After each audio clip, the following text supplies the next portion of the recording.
तुमच्या राशींसाठी योग्य रंग कोणता? श्री गुरुदेव दत्त श्री स्वामी समर्थ महाराज मित्रांनो, ज्योतिषशास्त्रात आपल्या सुख समृद्धीसाठी उपाय वेगवेगळे विधी सांगितला जातो. वेगवेगळ्या प्रकारे आपण कसे यश मिळवू शकतो याचा सल्ला दिला जातो.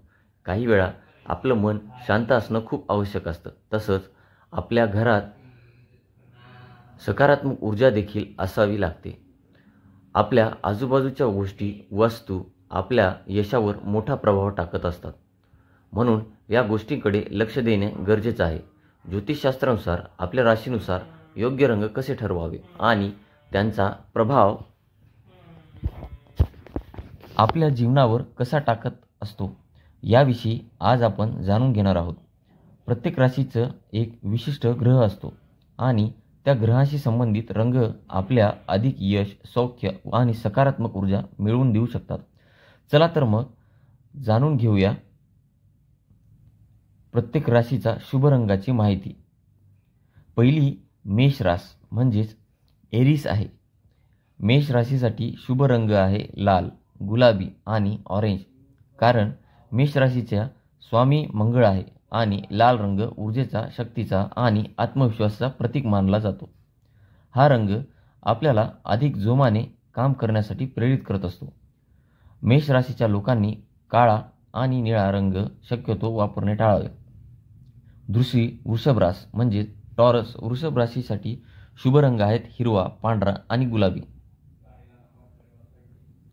कारण वृषभ राशीचा स्वामी शुक्र आहे आणि हिरवा रंग समृद्धीचे, स्थैर्याचे प्रतीक मानले जाते. पांढरा रंग शांतता आणि शुद्धतेचा संदेश देतो. वृषभ राशीच्या लोकांनी लाल आणि गडद निळा रंग शक्यतो वापरणे टाळावे. तिसरी मिथुन रास म्हणजेच जेमिनी. मिथुन राशींसाठी शुभ रंग आहे हिरवा, पिवळा आणि हलका निळा रंग. कारण मिथुन राशीचा स्वामी बुध ग्रह आहे. हिरवा रंग बुध ग्रहाशी संबंधित आहे आणि तो बुद्धिमत्ता, जपळता, संवाद, कौशल्य वाढवतो. मिथुन राशीच्या लोकांनी लाल आणि गडद तपकिरी रंग वापरणे टाळावे. चौथी कर्क म्हणजेच कॅन्सर. कर्क राशीसाठी शुभ रंग आहेत पांढरा, चंदेरी आणि हलका निळा. कारण कर्क राशीचा स्वामी आहे चंद्र. चंद्राच्या प्रभावामुळे या राशींसाठी पांढरा आणि चंदेरी रंग शुभ मानला जातात, जे मानसिक शांती, स्थैर्य देतात. कर्क राशीच्या लोकांनी गडद, राखाडी आणि काळा रंग वापरणे शक्यतो टाळावे.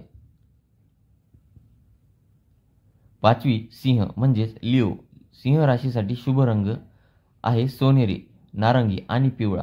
कारण सिंह राशीचा स्वामी सूर्य आहे आणि पिवळा व सोनेरी रंग तेज, आत्मविश्वास आणि नेतृत्व गुणाचे प्रतीक आहे. सिंह राशीच्या लोकांनी निळा किंवा काळा रंग वापरणे शक्यतो टाळावे.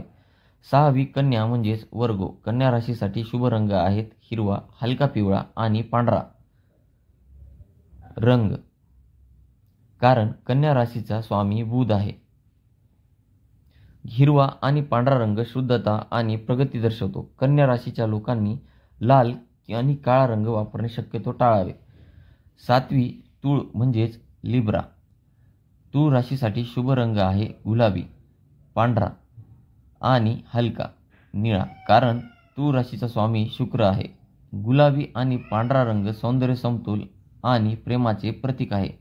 तूळ राशीच्या लोकांनी गडद लाल, तपकिरी रंग म्हणजेच शक्यतो टाळावे.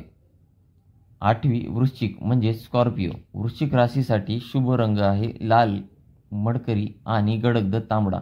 कारण वृश्चिक राशीचा स्वामी मंगळ आहे.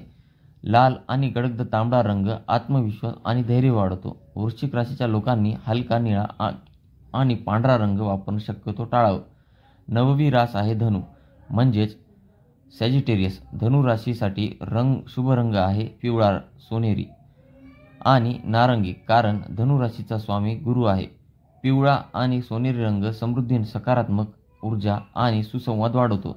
धनु राशीच्या लोकांनी काळा आणि निळा रंग वापरणे शक्यतो टाळावं.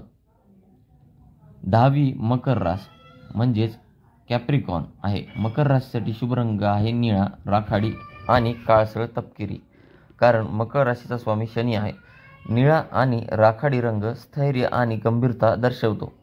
मकर राशीच्या लोकांनी लाल आणि पिवळा रंग वापरणं शक्यतो टाळावं. 11वी कुंभ म्हणजेच ॲक्वेरियस.